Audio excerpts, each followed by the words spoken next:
এখন কি করবেন, কি শিক্ষা দেওয়াবেন? অনেকে বলতে পারে যে আমরা কি শুধু সন্তানদের আলেম বানাবো?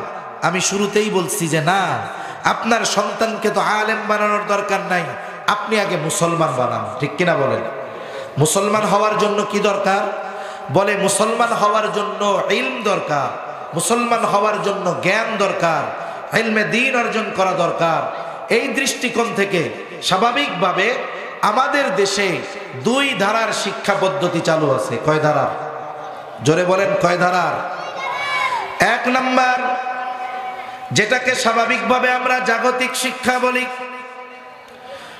স্কুল কলেজ ভার্সিটির শিক্ষা বলি, জাগতিক শিক্ষা বলি বা সাধারণ শিক্ষা বলি।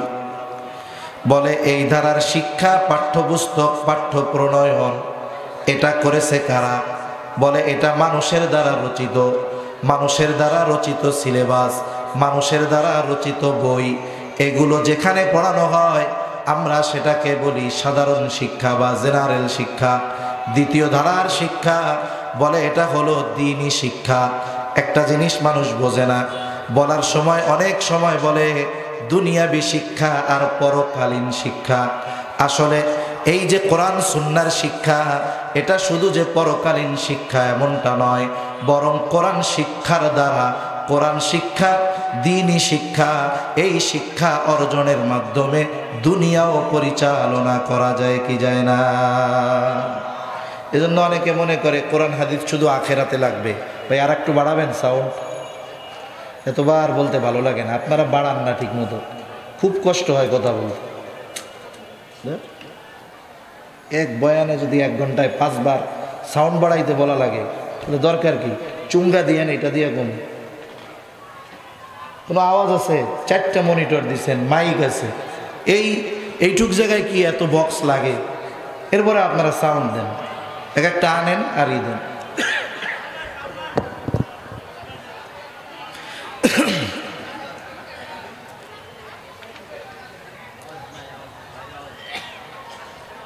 তাহলে শিক্ষা যারা বলে কোরআন সুন্নাহর শিক্ষা হলো পরকালীন শিক্ষা, এটা ভুল।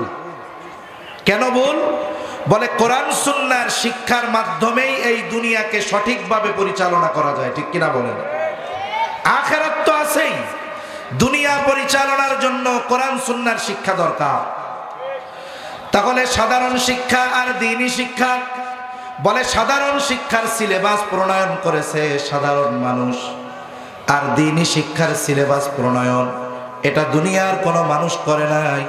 বলে দ্বীনি শিক্ষার সিলেবাস প্রণয়ন করেছেন আল্লাহ আর তার নবী মুহাম্মাদুর রাসূলুল্লাহ সাল্লাল্লাহু আলাইহি ওয়াসাল্লাম। জেনারেল শিক্ষার 2টা দিক। কয়টা দিক? জোরে বলেন। একটা হলো উপকারী দিক আর একটা হলো অনুপকারী দিক। আপনি আপনার সন্তানকে শুধু জেনারেল শিক্ষায় শিক্ষিত করতেছেন, এর মধ্যে কিছু উপকারী বিষয় আছে, কিছু অনুপকারী বিষয় আছে। যেমন আগে অনুপকারী বিষয়গুলো বলি। দেখবেন আমাদের দেশ সহ গোটা পৃথিবীতে জাগতিক শিক্ষা থেকে ইসলামকে, দ্বীনকে, ধর্মকে তুলে দেওয়ার অপচেষ্টা চলতেছে কি চলতেছে না? সারা পৃথিবীতে চাচ্ছে জাগতিক শিক্ষার মধ্যে নাস্তিক্যবাদকে ঢুকায় দিতে। জাগতিক শিক্ষার মধ্যে আমাদের দেশেও বিগত সময় কত ষড়যন্ত্র জাগতিক শিক্ষার মধ্যে ঢুকায় দিছে। বলে কি ঢুকায় দিছে? এমন কিছু কথা, এমন কিছু বিষয় আমাদের সন্তানদের পাঠ্যপুস্তকের মধ্যে ঢুকায় দেওয়া হয়েছে, যার দ্বারা, যেই শিক্ষা গ্রহণ করার দ্বারা, ওই শিক্ষা বিশ্বাস করার দ্বারা আমার আপনার সন্তানেরা যে বেঈমান হতো, বদ্দিন হতো, এ ব্যাপারে কোনো সন্দেহ ছিল না। কি নিয়ে জানি আমরা কিছুদিন আন্দোলন করলাম, আমাদের পাঠ্যপুস্তকে কি ঢুকাইছিল? গন্ধ ট্রান্সজেন্ডার। ট্রান্সজেন্ডার এই যে বিষয়টা, ওই সময় তো অনেক আলোচনা আপনাদের মধ্যে হয়েছে, আপনারা শুনেছেন। হিজড়া আর ট্রান্সজেন্ডার, ট্রান্সজেন্ডার শব্দের অর্থ করতো ওরা হিজড়া।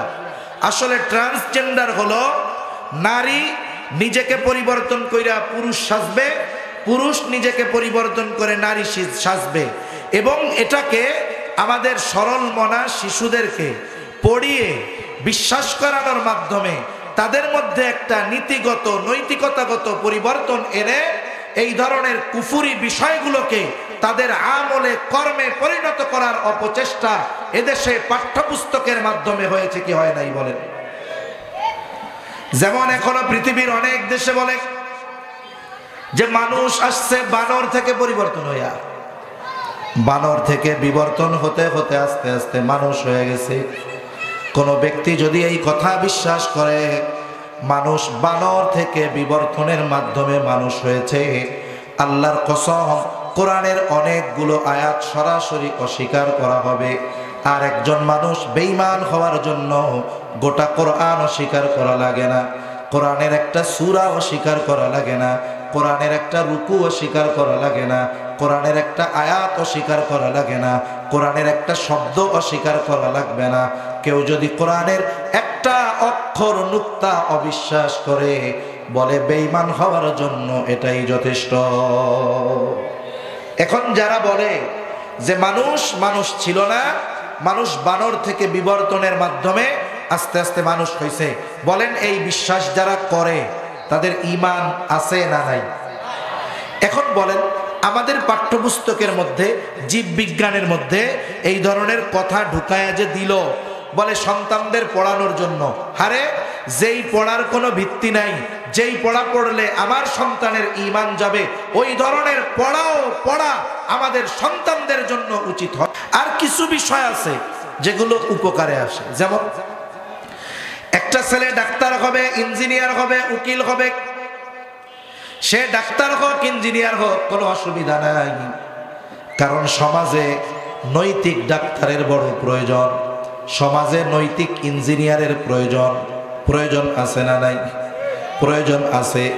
বলে এখন জাগতিক শিক্ষার মাধ্যমে সে ডাক্তার হলো, ইঞ্জিনিয়ার হলো, বলে এই জাগতিক শিক্ষাটাও তার পরলৌকিক কাজে লাগতে পারে। বলে কেমনে? বলে সে ডাক্তার হচ্ছে, জিজ্ঞাসা করা হইল নিয়তটা কি? সে নিয়ত করলো আমি ডাক্তার হচ্ছি, ডাক্তার হওয়ার মাধ্যমে আমি দুস্থ অসহায় মানুষকে ফ্রি ট্রিটমেন্ট দিব। আর একজন ইঞ্জিনিয়ার হইছে, বলে উদ্দেশ্য কি? বলে আমি অবশ্যই ডিজাইন করব, সব কিছু করব, কিন্তু দ্বীনি প্রতিষ্ঠানগুলোর জন্য আমি কোনো পয়সা নিব না, এগুলো আল্লাহর জন্য করব। তাহলে কোনো ব্যক্তি যদি উপকারী জাগতিক শিক্ষা গ্রহণ করে আর এই শিক্ষা যদি দ্বীনের কল্যাণে ব্যয় করতে পারে, বলে ওই জাগতিক শিক্ষার দ্বারাও সে পরকালীন কল্যাণ হাসিল করতে পারবে। এজন্য জাগতিক উপকারী শিক্ষা দরকার। তবে এই শিক্ষা গ্রহণ করার পূর্বে সন্তান বা আমার অধীনস্থ যারা আছে এদেরকে মুসলমান বানানোর রাস্তা আগে দেখা দেওয়া দরকার। এজন্য কি দরকার? বলে এজন্য দ্বীনি শিক্ষা দরকার। দ্বীনি শিক্ষারও দুইটা স্তর, বলে এক স্তর হলো ফরজে আইন, আর এক স্তর হলো ফরজে কিফায়া। ফরজে আইন কোনটা? বলে যতটুকু পরিমাণ দ্বীন শেখা ফরজ, এটা সকল মুসলমানের জন্যই ফরজ। কতটুকু শিক্ষা ফরজ? যেমন নবীজি বলেন তলাবুল ইলমি ফারিদাতুন আলা কুল্লি মুসলিম, দ্বীনি ইলম শিক্ষা করা প্রত্যেক মুসলমান নরনারীর উপরে ফরজ। এখন কতটুকু ফরজ? কেউ বলে একজন মানুষ পরিপূর্ণ দ্বীনের উপরে চলার জন্য যতটুকু ইলমে দ্বীন দরকার ততটুকু ইলমে দ্বীন শেখা ফরজ। আবার কেউ বলেন না অতটুকু শিখলেও হবে না, বরং সে নিজে দ্বীনের উপরে চলতে পারে, অধীনস্থদেরকে দ্বীনের উপরে চালাতে পারে, এর জন্য যতটুকু ইলমে দ্বীন শেখা দরকার এতটুকু ইলমে দ্বীন শেখা সকলের জন্য ফরজ। আমাদের সমাজে অধিকাংশ মানুষদের দিকে যদি খেয়াল করা হয় তাহলে কি দেখা যাবে? যে বড় একটা অংশ যতটুকু ইলমে দ্বীন শেখা ফরজ ছিল এতটুকু ইলমে দ্বীনও তারা শিখে নাই। অনেক নামাজি আছে এতটুকু দ্বীন তারা শিখতে পারে নাই। অনেক হাজী সাহেব আছে এতটুকু দ্বীন তার শেখার মতো সুযোগ হয় নাই। এজন্য সম্মানিত উপস্থিতি, আমাদের যদি আখিরাতকে সুন্দর করতে হয়, আমাদের যদি জাগতিক জীবনে সুন্দরভাবে চলতে হয়, অবশ্যই আমাদের ফরজ পরিমাণ ইলমে দ্বীন অর্জন করার প্রয়োজন আছে না নাই? আছে। শিখবেন কোথায়? এখন যারা বড় হয়ে গেছে, তাদের তো শেখার জায়গার অভাব। বলে আপনি একটা সময় বের করেন, সারাদিন কর্মব্যস্ত আপনি কাটান, কর্মব্যস্ততার মধ্যে থাকেন, আপনি এশার পরে আপনার মসজিদের ইমাম, আপনার মাদ্রাসার মুহতামিম আলামিন ভাই ওনারে বলেন যে হুজুর আমরা তো জানলাম যে দ্বীন ইলম শিক্ষা করা ফরজ, যতটুকু শেখা দরকার, যতটুকু না শিখলে গুনাহ হবে, আপনি একটু আমাদেরকে এশার নামাজের পরে 1 ঘন্টা সময় দিয়ে ওই পরিমাণ দ্বীন শেখানোর ব্যবস্থা করে দেন, যাতে আমাদের এই গুনাহ নিয়ে আখিরাতের ময়দানে হাজির না হতে হয়। বলেন তো আপনার মসজিদের ইমাম, আপনার মাদ্রাসার মুহতামিম এই কথা কি বলবে যে না ভাই আমাদের সময় নেই? এ কথা বলবে? অসুবিধা কোথায়? বলে আমাদের নিজেদের গরজ নাই। কেন গরজ নাই? বলে মাকসাদ কি, উদ্দেশ্য কি দুনিয়ায় পাঠানোর, এটা আমরা ভুলে গেছি। এজন্য আমরা পরিশ্রম করি জাগতিক সম্পদ অর্জনের জন্য, আখিরাতের পাথেয় সংগ্রহের জন্য আমাদের কষ্ট করার মতো সুযোগ হয় না। এটা আমাদের জন্য বড় দুর্ভাগ্যের বিষয়। সেজন্য মসজিদ বা মাদ্রাসায় গিয়ে আপনারা এই দ্বীন শেখার চেষ্টা করবেন। এখন আপনি তো শিখলেন, আপনার সন্তানকেও শেখানো ফরজ। আপনি যদি সন্তানকে দ্বীন না শেখান, এই সন্তান হয়তো আখিরাতে জান্নাতে যাওয়ার অন্তরায় হয়ে দাঁড়াতে পারে। আপনি কর্মব্যস্ত মানুষ, সারাদিন অফিসের মধ্যে থাকেন, আপনার বাসায় তাকে দ্বীন শেখানোর মতো সুযোগ নাই। বলে আপনার আশেপাশে এরকম মাদ্রাসাগুলো আছে, আপনি আপনার সন্তানটাকে প্রথমে প্রাথমিক শিক্ষা মাদ্রাসায় দেওয়ান। আপনি সন্তানকে প্রথমে মাদ্রাসায় পড়ান, ক্লাস 3, 4, 5 পর্যন্ত পড়ান, 3 পর্যন্ত পড়ান। এরপরে সন্তান যখন 3, 4 পর্যন্ত পড়বে, আপনার সন্তান এতটুকু দ্বীন কমপক্ষে শিখবে যতটুকু দ্বারা তার দ্বীনের উপরে চলা সহজ হয়ে যায়। একটা ছেলে যদি ক্লাস 3 পর্যন্ত পড়ে নুরানি মাদ্রাসায়, তাহলে নুরানি মাদ্রাসাগুলোর মধ্যে পড়লে 3 পর্যন্ত, বলে এই সন্তান নামাজে 2 রাকাত নামাজে 60টা মাসালা, জানাজার নামাজ পড়ানোর জন্য যা দরকার A to Z সব ওই সন্তানের আয়ত্তে চলে আসে। দ্বীনের উপরে চলার জন্য যা দরকার সব তার মোটামুটি জানা হয়ে যায়। তাহলে কি হইল? বলে আপনি শিখলেন মসজিদে, সময় 1 ঘন্টা বের করে সন্তানকে দিয়ে দিলেন মাদ্রাসায়। এখন এই সন্তান 3, 4, 5 বছর এখান থেকে পড়ার পর আপনি যদি চান তাকে আপনি ডাক্তার বানাইতে পারেন, আপনি যদি চান তাকে আপনি ইঞ্জিনিয়ার বানাইতে পারেন, আপনি যদি চান তাকে আপনি জাগতিক লাইনে উচ্চ শিক্ষায় শিক্ষিত করতে পারেন। কিন্তু লাভটা কি হবে? এই যে ভিত্তিমূলক শিক্ষা যখন তার দ্বীনি শিক্ষা হলো, বলে এই সন্তানটা বড় হয়ে যা হয় হোক নাস্তিক হবে না। ঠিক কিনা বলেন? বড় হয়ে যা হয় হোক ইসলাম বিদ্বেষী হবে না, বড় হয়ে যা হয় হোক ইসলামের বিরুদ্ধে সে তার জ্ঞানকে, ক্ষমতাকে ব্যয় করবে না। ঠিক কিনা বলেন?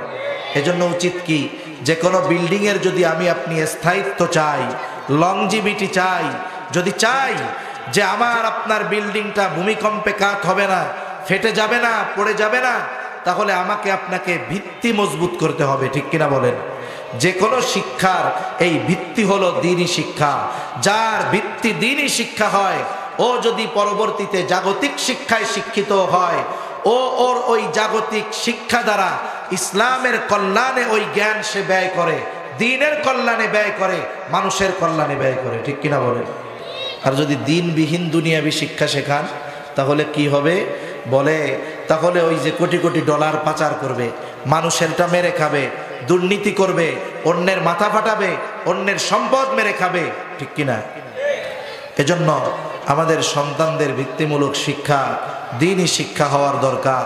যদি অভিভাবক সন্তানকে দ্বীনি শিক্ষায় শিক্ষিত না করে, তাহলে সে সন্তানের যত হক আছে এই হকগুলোর মধ্যে অন্যতম হক সে নষ্ট করে। এজন্য দ্বীনি শিক্ষায় শিক্ষিত করানোর দরকার। যে কথা বলতেছিলাম, বলে দ্বীনি শিক্ষার 2টা স্তর। একটা হলো ফরজে আইন, সকলের জন্যই শেখা জরুরি। বলে কতটুকু?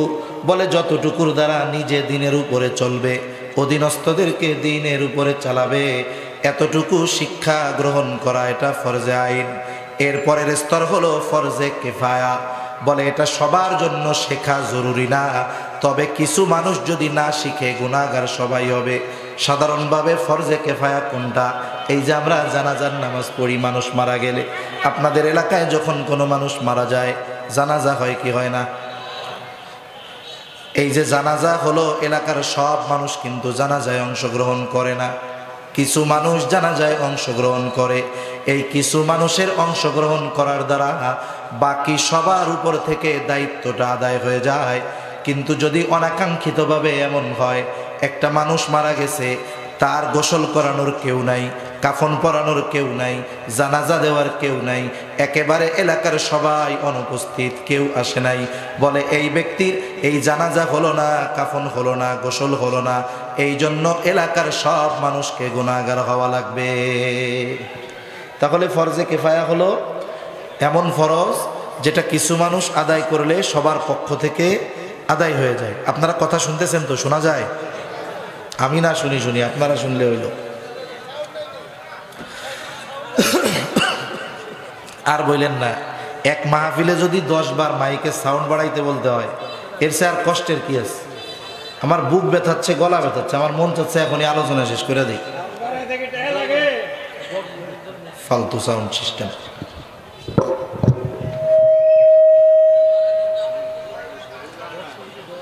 তাহলে ফরজে কেফায়া কোনটা?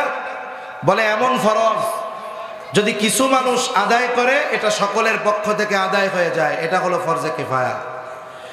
এখন একটা সমাজের সবার মুফতি হওয়া জরুরি না, এক সমাজের সবার শাইখুল হাদিস হওয়া জরুরি না, এক সমাজে সবার মাওলানা হওয়া জরুরি না। কিন্তু আপনার সমাজের কেউ যদি মুফতি সাহেব না হয়, কেউ যদি শাইখুল হাদিস না হয়, তাহলে ওই সমাজের সব মানুষের গুনাহগার হওয়া লাগে। এই জন্য দেখেন ছোট ছোট মাদ্রাসাগুলো বিশেষ করে ফরজে আইন যতটুকু দিন শেখা দরকার এই দিন শেখার ব্যবস্থা তারা করে। আবার এলাকার মধ্যে ছোট মাদ্রাসা অনেক, বড় মাদ্রাসা থাকে কিছু, যেই সব জায়গায় পড়াশোনা করে ছেলেরা মাওলানা হয়, যেই সব জায়গায় পড়াশোনা করে ছেলেরা মুফতি হয়, যেই সব জায়গায় পড়াশোনা করে উচ্চতর দ্বীনি শিক্ষা তারা অর্জন করে। বলে এই যে তারা যে করতেছে এটা তারা আমাদের উপকার করতেছে। যদি তারা নিজেদের অর্থ শ্রম সময় ব্যয় করে এই মুফতি সাহেব না হইতো, যদি তারা মুহাদ্দিস সাহেব না হইতো, তাহলে সমাজের সকল মানুষের গুনাহগার হওয়া লাগতো। তাহলে বলেন যারা আলেম হয়, এই যে মুফতি সাহেব হয় যারা, এরা হওয়ার কারণে আমরা গুনার থেকে বাইচা যাই। এজন্য আমাদের উচিত এই দৃষ্টিকোণ থেকে হলেও উলামায়ে কেরামের সাথে ভালো আচরণ করা, সদাচরণ করা, ভালো ব্যবহার করা, ঠিক কিনা বলেন? এখন প্রথম কি জানলাম? জাগতিক শিক্ষার দুইটা দিক, বলে একটা উপকারী একটা অনুপকারী। দ্বীনি শিক্ষার দুইটা স্তর, বলে একটা ফরজে আইন আর একটা ফরজে কিফায়া। জাগতিক শিক্ষার যেই দুইটা স্তর, এর একটা হলো উপকারী। বলে ওই জাগতিক শিক্ষা মানুষের উপকারে লাগে কখন? বলে ওই শিক্ষাকে যখন দ্বীনের রঙে রাঙায়া দেওয়া হয়, তখন ওই জাগতিক শিক্ষা ওইটার দ্বারাও পরকালীন কল্যাণ অর্জন করা যায়, ঠিক কিনা কর? এখন বলেন ছেলেরা ডাক্তার বানান, ইঞ্জিনিয়ার বানান, উকিল বানান, আর যাই বানান না কেন, প্রাথমিক অবস্থায় দ্বীন শেখানোর দরকার আছে না নাই? জোরে বলেন, দ্বীন শেখানোর দরকার আছে না নাই? আমরা শিখতে পারি নাই যারা, তাদের কথা বাদ, তারা ফরজে আইন পরিমাণ দ্বীন শেখার ব্যবস্থা করতে হবে। কিন্তু অধীনস্থদেরকে চেষ্টা করব যে আমরা আলেম বানানোর জন্য। কেন? বলে সন্তান যদি আলেম হয়, হাফেজ হয়, সন্তানের কারণে কিয়ামতের দিন মা বাবা সম্মানিত হবে ইনশাআল্লাহ। এজন্য সম্মানিত উপস্থিতি, ইলম অর্জন করা এটা খুব গুরুত্বপূর্ণ একটি বিষয়। সাথে সাথে ইলম অর্জন করানো এটাও কিন্তু খুবই জরুরি একটি বিষয়। এই যে দ্বীনি শিক্ষা প্রতিষ্ঠানগুলো, এগুলো হলো ইমানের ক্যাম্পের মতো। এক একটা মাদ্রাসা এক এক এলাকার মানুষের জন্য পরিবর্তনের ধারক বাহক হতে পারে। যেমন একবার অনেক আগে আমি একটা প্রোগ্রামে গিয়েছিলাম, একেবারে বান্দরবনের লামা অনেক ভেতরে, ওইখানে অনেক বাঙালি ভাইয়েরা আছে।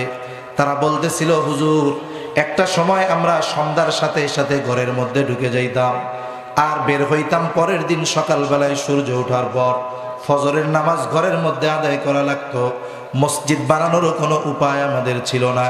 কিন্তু আমাদের এলাকায় দুইটা ক্যাম্প বইছে, একটা সেনাবাহিনীর আর একটা হলো বর্ডার গার্ড বাংলাদেশের। বলে এই দুইটা ক্যাম্পে 50-100 জন সৈন্য আছে।